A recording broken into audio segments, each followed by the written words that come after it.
প্রিয় দর্শকগণ, শান্তিবার্তা চ্যানেলে আপনাদেরকে স্বাগত। আজকের যে বিষয়টি অত্যন্ত গুরুত্বপূর্ণ। আমরা প্রত্যেকটি মানুষ সংসারের মধ্যে ব্যতিব্যস্ত থাকি, কিন্তু আমাদের অনেকেরই জানা নেই সংসার মানে কি, এই সংসারের প্রকৃত অর্থটা কি সেটা আমাদেরকে কিন্তু জানতে হবে। সংসার করলেই শুধু চলবে না, কিন্তু সংসারের প্রকৃত অর্থটা জানতে হবে। আমরা অনেকেই এমএ পাস, বিএ পাস এবং কেউ ইউনিভার্সিটি পাস, কিন্তু সংসারের প্রকৃত অর্থ আমাদের জানা নেই। আজকে আমরা দুই কীর্তনিয়ার মাধ্যমে জানব সংসারের প্রকৃত অর্থ কি।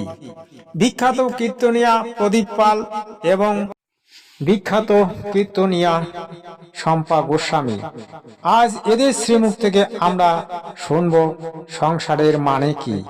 আপনারা ভিডিওটিতে শেষ পর্যন্ত থাকবেন এবং চ্যানেলটিকে অবশ্যই সাবস্ক্রাইব করে নেবেন। আর প্রকৃত অর্থ কি সে সম্পর্কে বিশেষ বর্ণনা আমি দেব, আপনারা মনোযোগ সহকারে শুনবেন। সৎসাহে পতিত পাবন শ্রী গৌর হরি, যিনি কলিযুগের ভগবান, প্রত্যেকটা জীবের দ্বারে হরিনাম দিলেন কেন? শান্তির জন্যে।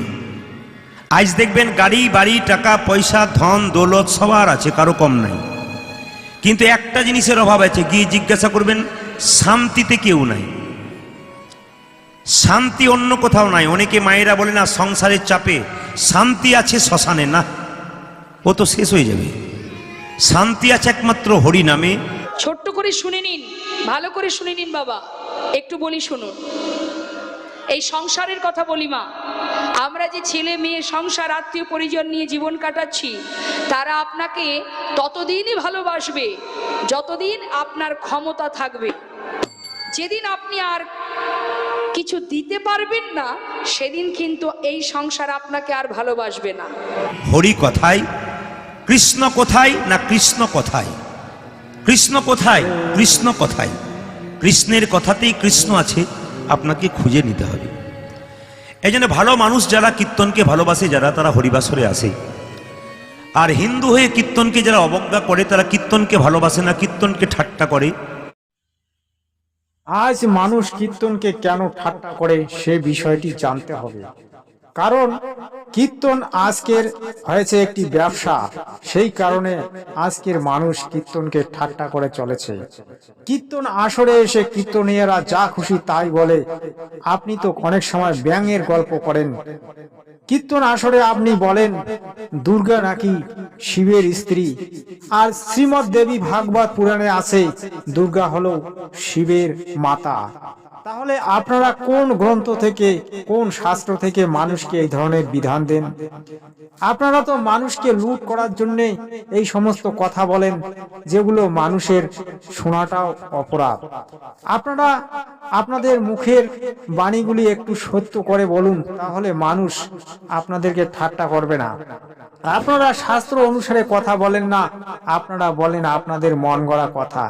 এই যে সংসার সম্বন্ধে আপনারা বললেন, এই সংসারটা কি সেটাই আপনারা জানেন না, তাই তো মানুষ আপনাদেরকে ঠাট্টা করবেই।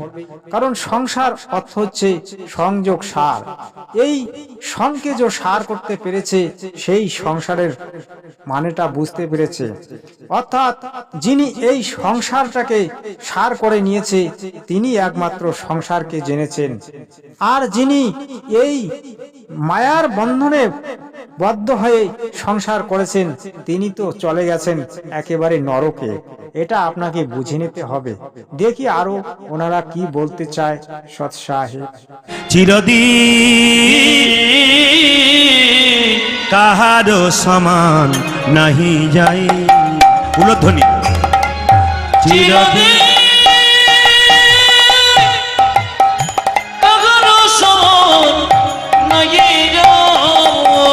সংসারের জন্য তো জীবনের অনেক সময় কাটিয়ে দিলে, এবার তার জন্য একটু ভাবো।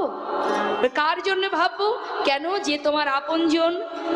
বলছে আমার আপনজন মানে তো আমার ছেলে, তারাই তো আমার আপন। এই জগতে আমরা আপন কাকে ভাবি? আমার স্বামী বা আমার সন্তান, এই আমার আপন। কিন্তু সাধু বললেন, দেখো তোমার ছেলে তোমার আপন, আর তোমার আপন বলতে কেউ নেই। বলছে না, ভাবতে যদি হয় সন্তানের জন্য ভাববো, সেই আমার আপনজন। তাদেরকে বলবো জয়সা কি তাইসা, আস্তে, জয়সা কি তাইসা, এরকম করে হাত যারা গুটি আছে তাদের জন্য বলবো আপনি গুটি আছেন, একটু আগে বললাম ছেলে বড় হবে, ছেলেও গোটাবে, একটা ছোট প্রমাণ দিদি।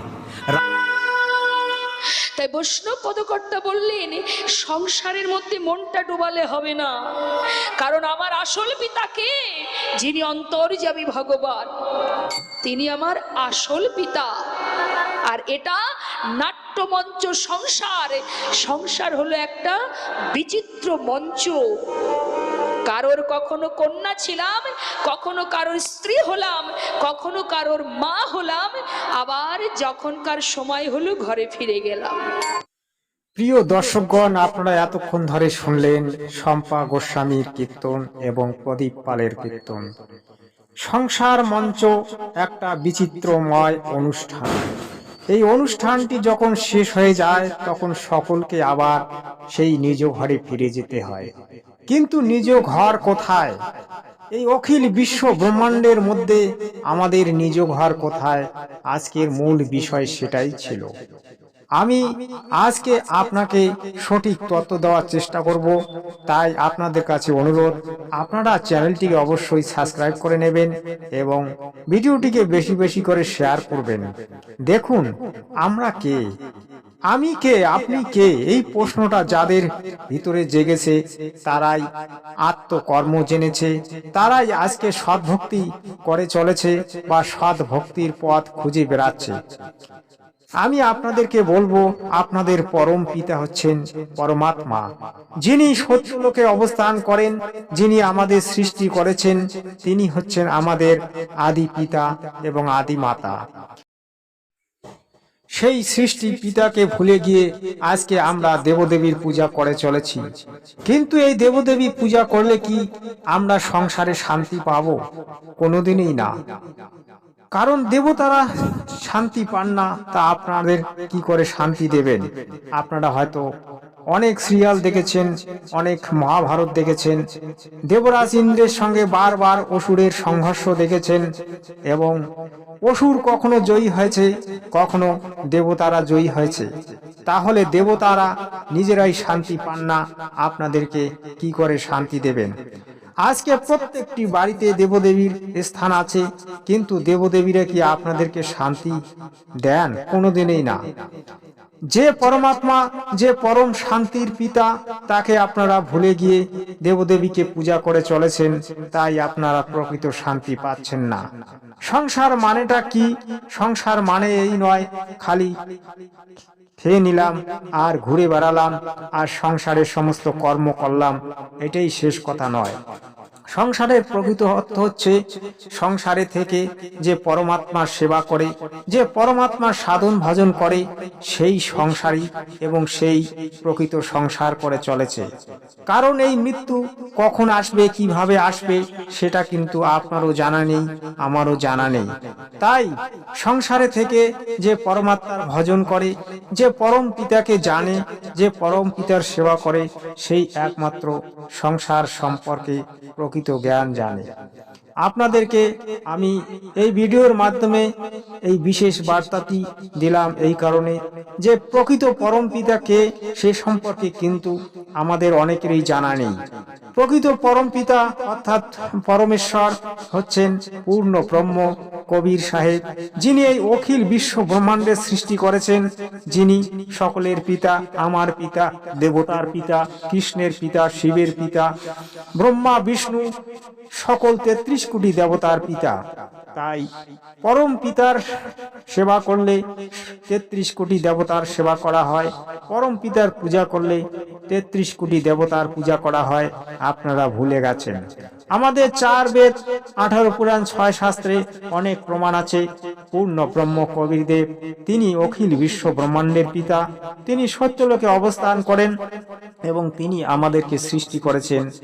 আজ আমরা পুনরায় সেই সত্যলোকে যেতে পারবো যদি পরম পিতার সাধন ভজন করি, যেখানে গেলে সাধক আর দোবারা এই পৃথিবীতে ফিরে আসে না, জন্ম মৃত্যুর থেকে সে মুক্তি পায়, চিরকালে সে অমর হয়ে সেখানে বাস করে।